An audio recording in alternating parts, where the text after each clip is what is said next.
Hello， 大家好，我是语言。你们都知道960是氪金大国，最近他们内部要求每个玩家去买水晶礼包的消息呢，也是传到讨论区那边去了。不少的玩家就好奇了，到底960买了多少个金箱子？实际上他们这一次呢，总共有150多个金箱子，那可能有更多我没有看到啦，并且每天都会买征服之字，是真的可以点到手软了。在之前的影片我也是有拍过关于960他们拿下冠军之后买的金箱子，实际上他们那一天买的金箱子呢有大概100多个左右，只是给我影片的那个玩家呢他只是拍到85个而已。而且那时候的冠军礼包呢是每个人可以买到3个金箱子的，然而戎马关山每个人只能买到1个金箱子而已。以他们当时候拿冠军买的金箱子拿来除3的话呢，也就大概30多个人买而已。但是这一次有超过100多个人去买，也证明了960是在逐渐壮大的。那今天我们要探讨的问题就是他们开的金箱子总共里面拿到什么物品。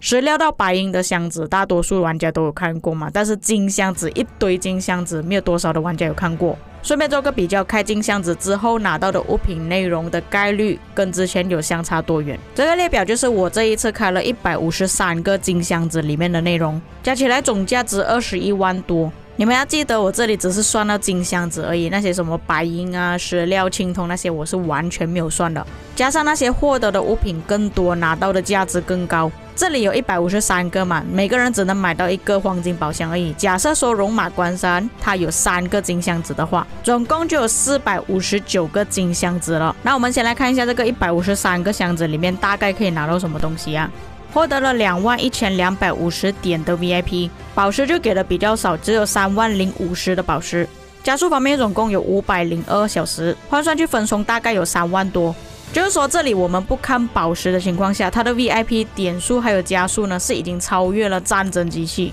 就是说那些没有氪金的玩家，如果你是不缺宝石的情况下，你混入到960的主盟去舔这么多的金箱子，你就连礼包都不需要去买了，你只要舔金箱子，还比你礼包里面拿到的加速跟 VIP 点数还要来得更多。这就是时常跟你们讲的，只要你们混到一个好的联盟，时常有大佬买金箱子的话，你们发育是真的非常快。那假设说960他们的大佬也是天天这样子氪，天天这样子买金箱子，他们不需要讲每一个人买到3个金箱子，只要确保你的成员们他是每天买到150个金箱子，就相当于你买了一条小龙。可是今天我们的计算只是计算黄金而已，我们没有算到石料到白银的阶段。如果这些箱子都全部加上来的话，我觉得买一条大龙不是问题。不过也看得出官方是真的很抠门的，给的宝石是超级少。我们来看一下概率吧，这里的概率我是用百分比出来的，拿到最多的就是白银跟黄金钥匙。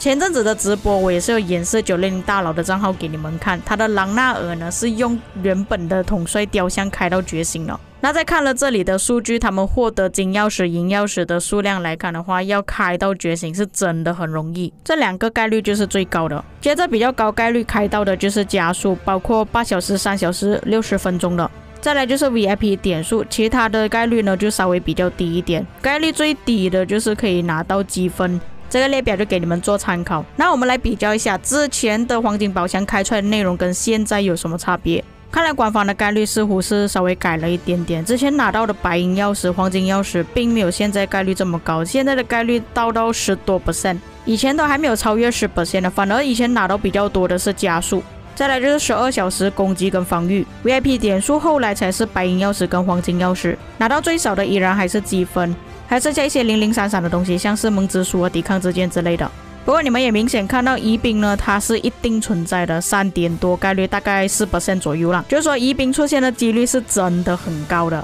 甚至比你拿到四梦之书、抵抗之剑还来的更多。虽然之前开的箱子比较少，但我们是用百分比来做计算的。并且当时候我是做了2份记录，还有另外一个记录，他们之间的概率也是接近差不多的，甚至第2份的记录，它的疑兵给到更多，到达6%。以前的60分钟跟3角式加速给的比较多，现在的概率就已经下降了。但是官方他们并没有在黄金宝箱那边放上概率，就是说什么东西拿到比较多，不像转盘那样子。那你们认为这个东西算不算暗改呢？既然他们可以买到这么多黄金宝箱，联盟水晶箱当然也是不能少的。这里的总价值有12375，这里又可以另外拿到148小时的加速，他们这一次买水晶宝箱呢，我个人开到了，总共有8个联盟水晶箱。像我们这种普通的王国联盟水晶箱，要点到满可以打开呢，都要花好长的时间。他们只是光花1天的时间就开到了8个。现在你们就应该知道他们的加速是从哪里来的，为什么有这么多的加速可以爆兵，可以去打仗。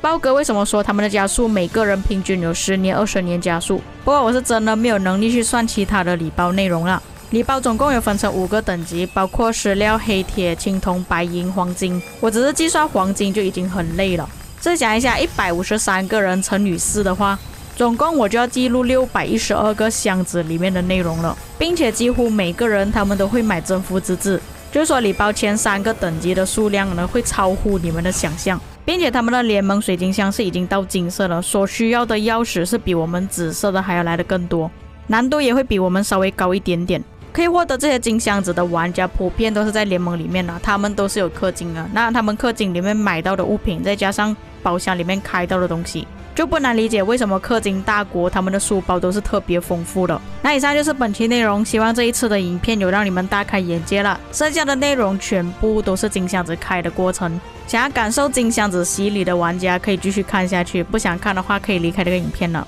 我们下个影片再见。